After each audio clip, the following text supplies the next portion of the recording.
Well, I hope you had fun playing in our own backyard, the solar system, last week.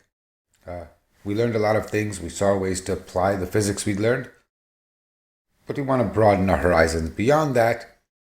And if we look back at Athens and that dark field back in November, uh, we were looking at the moon and at Jupiter, but most of what we saw out there was the stars with their various colors and brightnesses. And we're going to spend this week, indeed, taking the first step beyond the solar system, and that's going to involve trying to understand the stars.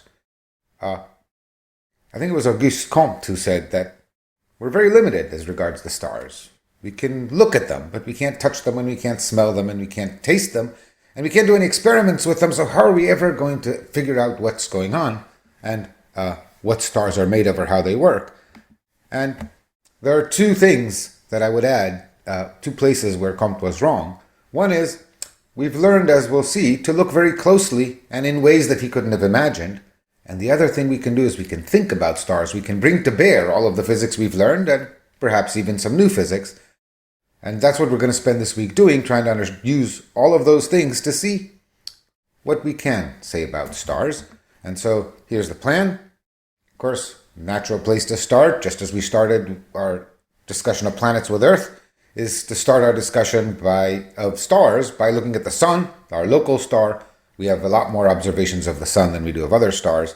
It's a good place to develop an understanding, and as we'll see, that'll take us to some new physics. And then, once we want to look beyond the sun at other stars, we need to start figuring out how to measure things about the stars. What do we want to know? We want to know their luminosities. We want to know their temperatures.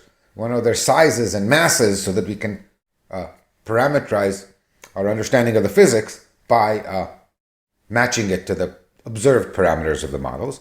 And then, at the end of the week, we will take all of those things that we will learn you can measure for all these stars and look at the statistical distribution of such things and use the information from that, or review how people use the information from that, to refine a set of stellar models that give us a pretty deep understanding of what goes on inside stars.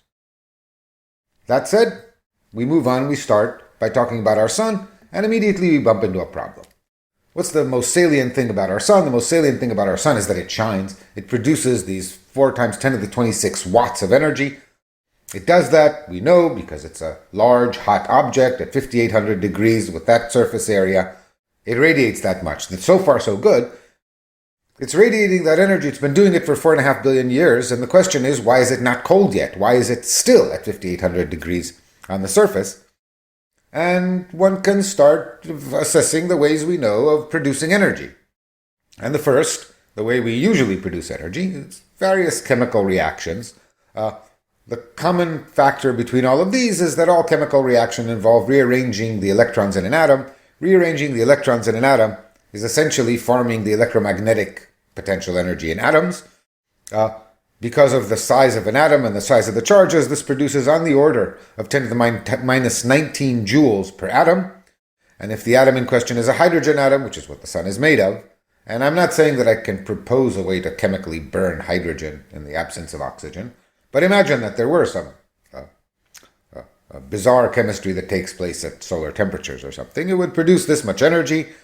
Figure out that there are 6 times 10 to the 23 hydrogen atoms in a gram, and you find that a kilo of hydrogen would produce about 6 times 10 to the 7 joules. 60 million joules is a lot of energy, but the sun produces 10 to the 26 joules every second, so you'd need to burn about 6 times 10 to the 18 kilos of hydrogen per second to power the sun by chemical forces. You'd run out of energy in about 10,000 years. It was this idea that led Lord Kelvin to the idea of Kelvin-Helmholtz heating, the process that we've been seeing is very important in astrophysics. This involves converting to heat the gravitational potential energy from the collapse of the solar nebula that formed the sun. We did an estimate of this in the homework. There will be solutions at some point if you didn't do it. And indeed, you produce a lot more energy that way than you ever would by burning hydrogen or any other chemical reaction. But the gravitational potential energy that the sun liberated by condensing to form a star would only last about 10 million years. This is great. The sun has been doing this for 4.5 billion years, And our first question is going to be, a very important one, how does the sun shine? Where does the energy come from? That, of course, will take us to more new physics, and we'll take it from there.